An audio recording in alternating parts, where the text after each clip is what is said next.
Dalam Bapa dan Putra dan Roh Kudus, amin. Terima kasih Tuhan, Kau mengutus Yohanes Pembaptis untuk menunjukkan jalan siapakah Yesus itu. Semoga kami juga menjadi seperti Yohanes Pembaptis, menunjukkan jalan bagi banyak orang, menunjukkan membawa orang kepada Yesus, sehingga kami tahu tugas seperti Yohanes Pembaptis adalah juga tugas kami semua. Terpujilah namamu kini dan sepanjang segala masa. Amin. Para saudara-saudariku terkasih dalam Kristus, hari ini kita diajak untuk merenungkan tentang Yohanes Pembaptis. Yesus sendiri menunjukkan dan menjelaskan siapa Yohanes Pembaptis itu. Dan menarik bahwa jarang-jarang Yesus berbicara tentang seorang pribadi, ya, kecuali Yohanes Pembaptis. Tentang ibunya sendiri pun dia cukup terbatas menjelaskan siapa ibunya. Bahkan bapaknya pun tidak. Tapi Yohanes Pembaptis, rasa-rasanya Yesus tahu dalam perjanjian lama siapakah Yohanes Pembaptis itu. Orang yang diutus Allah untuk mempersiapkan jalan bagi Sang Mesias. Orang yang diutus Allah yang berseru-seru di padang gurun untuk membuat pertobatan bangsa Israel, orang Yakub kepada Allah. Ya, seperti Elia yang menantang orang Israel supaya percaya pada Yahweh. Bahkan mereka menantangnya, ia menantangnya supaya Yahweh atau Baal. Ya, pilihan, tidak ada pilihan lain. Jadi membawa bangsa Israel untuk percaya kepada Yahweh. Dan lebih daripada itu, Yesus memuji Yohanes Pembaptis bahwa dia, untuk apa kamu pergi ke padang gurun? Untuk menemui nabi? Dan Yohanes Pembaptis lebih daripada seorang nabi dalam yang pernah dilahirkan oleh manusia. Jadi dalam perjanjian lama, nabi perjanjian lama pun lebih daripada itu. Tetapi yang kecil dalam kerajaan Allah lebih besar daripada Yohanes Pembaptis. Itu menunjukkan bahwa kalau dibandingkan dengan manusia nabi-nabi lain, Yohanes Pembaptis adalah lebih tinggi. Tetapi dibandingkan dengan dari kacamata Allah, ya itu lebih kecil, ya. Itu artinya yang dari Allah seperti Yesus dari Allah, dia lebih kecil daripada Yesus, daripada Bunda Maria, seperti itu. Nah, jadi kalau kita perhatikan bagaimana Yesus memuji peranan Yohanes Pembaptis dalam mempersiapkan jalan bagi Tuhan, bagi Mesias. Nah, gereja juga memberikan apresiasi yang tinggi juga kepada Yohanes Pembaptis. Ya, jadi ada 3 pribadi yang dilukiskan kelahirannya, Yohanes Pembaptis, Maria, dan Yesus sendiri. Dan Yohanes Pembaptis lahir dari seorang orang tua yang sudah mandul, yang sudah tua. Dan itu dikatakan dalam Nabi Yesaya bahwa berbahagialah orang yang mandul, ya, karena mereka akan dipuji dan dimuliakan Allah. Nah, dengan kata lain bahwa kelahiran Yohanes Pembaptis hampir mirip dengan kelahiran Yesus yang bukan dari kuasa manusia. Seperti Yesus lahir dari Roh Kudus. Yohanes Pembaptis lahir dari ketidakberdayaan manusia. Ya, tentu saja kita bisa bayangkan dia juga dilahirkan dalam Roh Kudus. Ya. Nah, kemudian juga misalnya Bunda Maria dilahirkan tanpa noda. Ya. Jadi ada kemiripan-kemiripan ketiga tokoh ini yang dalam gereja dirayakan secara khusus. Ya, Maria, Yesus, dan Yohanes Pembaptis.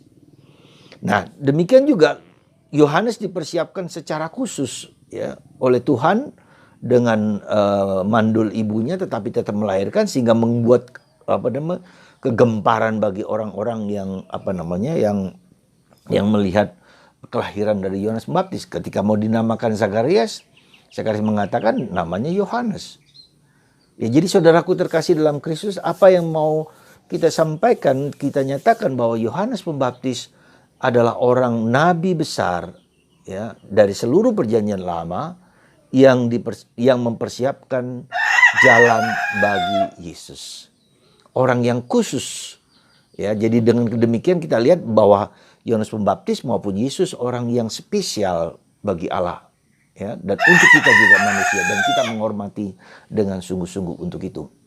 Nah, saudaraku terkasih dalam Kristus, apa yang kira-kira dapat kita renungkan, ya, dapat kita pelajari dari ini adalah bahwa Tuhan sungguh-sungguh menubuatkan dan Tuhan sungguh-sungguh mengatakan janjinya, dan janji Tuhan selalu pasti terpenuhi kapanpun, saat apapun. Ya, jadi sabda Tuhan itu sabda yang powerful, yang mengena dan mengesan dan dapat dipercaya dan dapat diyakini. Maka kita juga hidup dalam sabda Tuhan. Ketika kita percaya pada sabda Allah itulah yang menjadi kekuatan kita untuk tetap bertahan, untuk tetap kuat, untuk tetap bertangguh dalam hidup kita meskipun dalam keadaan sulit sekalipun.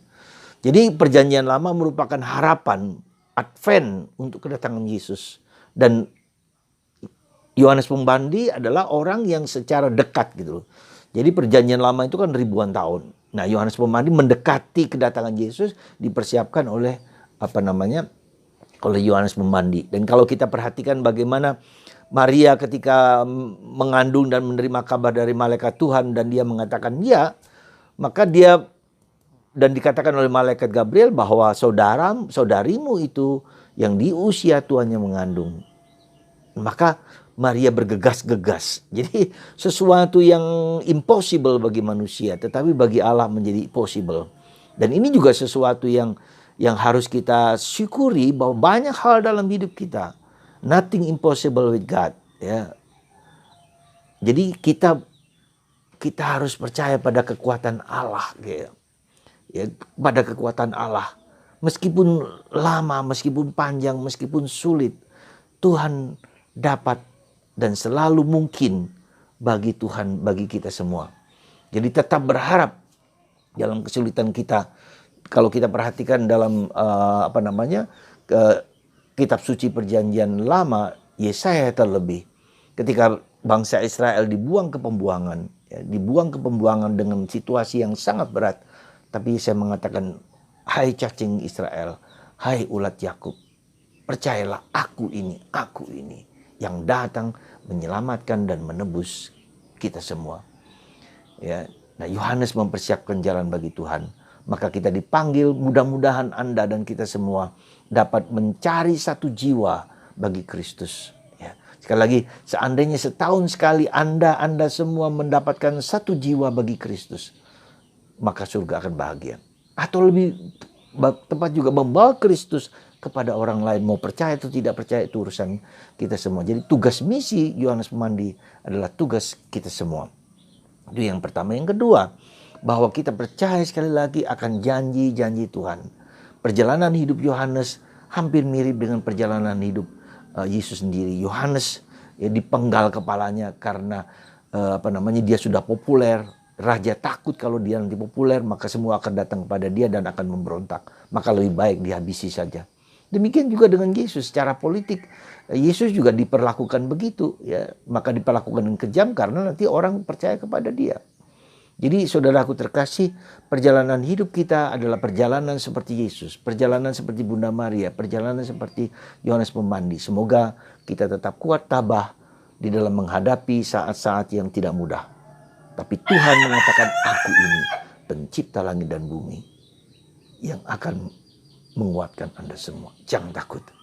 Mari kita maju terus dan maju untuk melangkah bersama Yesus. Tuhan berkati Anda semua untuk tetap tabah dan kuat dan tangguh dalam Bapa dan Putra dan Roh Kudus. Amin.